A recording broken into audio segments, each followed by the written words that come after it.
This is getting started. We're talking about compound probability. We need to use page 832, so make sure you've got that video and you've got the notes from that video in hand. Because if we're going to complete what's called a frequency table, that's where you show how often something is visible in your set of data. It might even be helpful to have like a highlighter right now to highlight over here on the side what a frequency table does. And then we'll complete the frequency table for the sum of the dice from the previous page. Well, I wrote down 2 because 2 is the smallest number that's in our collection of dice sums, and it only happens one time. So to fill out the frequency table, the 2 happens once. Frequency, how often does that happen? And it happened one time. Then we look at the table some more, and there's 3s located as an outcome, and it happens in 2 locations. 4 as an outcome happens in 3 locations. 5 is in 4 locations. 6 is in 5 locations. Again, those combinations being like a 4 and a 2 make a 6, or a 2 and a 4 make a 6. But it happens in a combination of 5 times. 7 happens 6 times. There is an 8 5 times. And so why don't you go ahead and pause and finish the table and then skip forward and see what my table looks like. We should have the same table, okay? Pause to see if you know what you're talking about, see if I know what I'm talking about, and we'll match.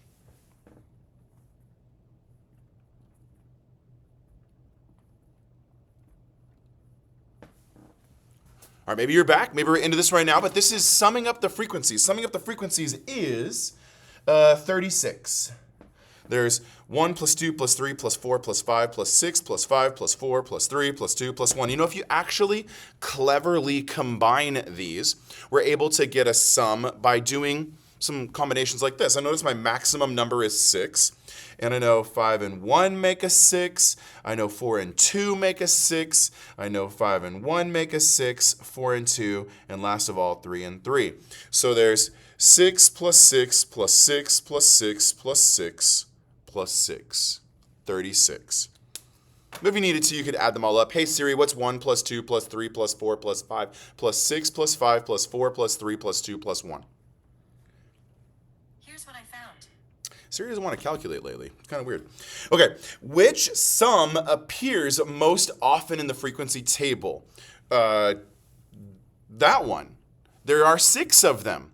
And why do you think the sum appears the most? Well, I mean, there's just that many ways. Like all of the dice outcomes are used. Because there are more ways to get a 7, okay, this sum appears most in the frequency. And this sum appears so many because, I think the because is in the wrong spot. Maybe you wrote it there too. Because all outcomes on one die are used. I mean, think about that. On a die, or a pair of dice, I got my example right here, a 5, or a 4, right? Or a 6, or a 2. They're all visible in the way that we get to a 7. However, the way we get to a 4 only requires us to use 1, 2, 3.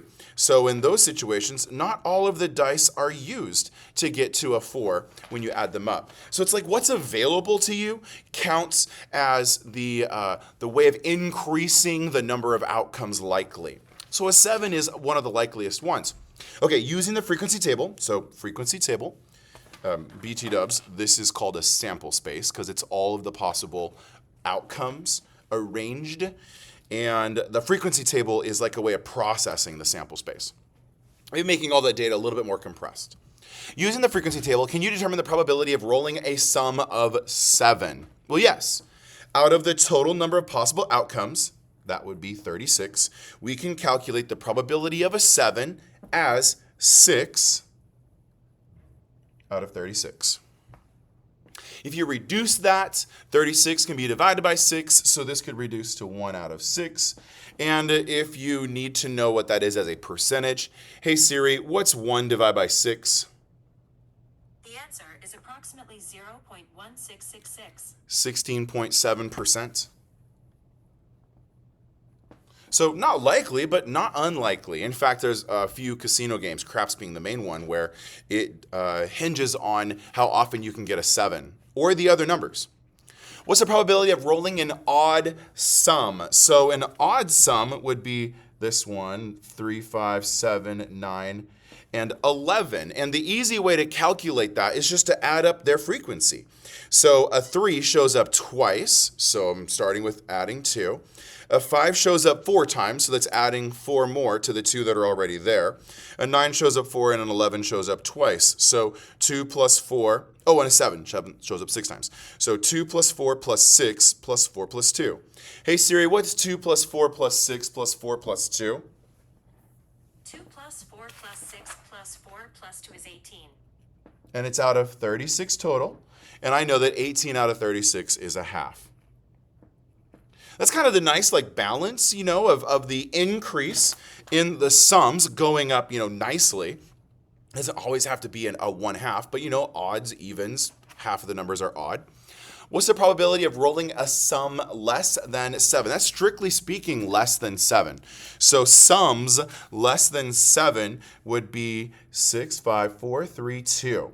And their outcomes are 5 and 4 and 3 and 2 and 1. That's how often they happen. So if we go 5 plus 1, 4 plus 2, and 3, we have 15. There are 15 numbers. In fact, I can show that in the table as all of the sums less than 7. So 1, 2, 3, 4, 5, 6, 7, 8, 9, 10, 11, 12, 13, 14, 15. There they are. I highlighted them orange. There are 15 of them out of 36 total. Okay. What's it? There are 5 sums less than 7. There are 5. Oh, these are the 5. So there's 2 and 3 and 4 and 5 and 6. There are 5 sums that are less than 7. We just add up their frequencies. This has been page 833 getting started. Here's all of the writing that I wrote down for you. Thank you for watching, commenting, liking, and subscribing, and I'll see you on the next episode. 834 is next.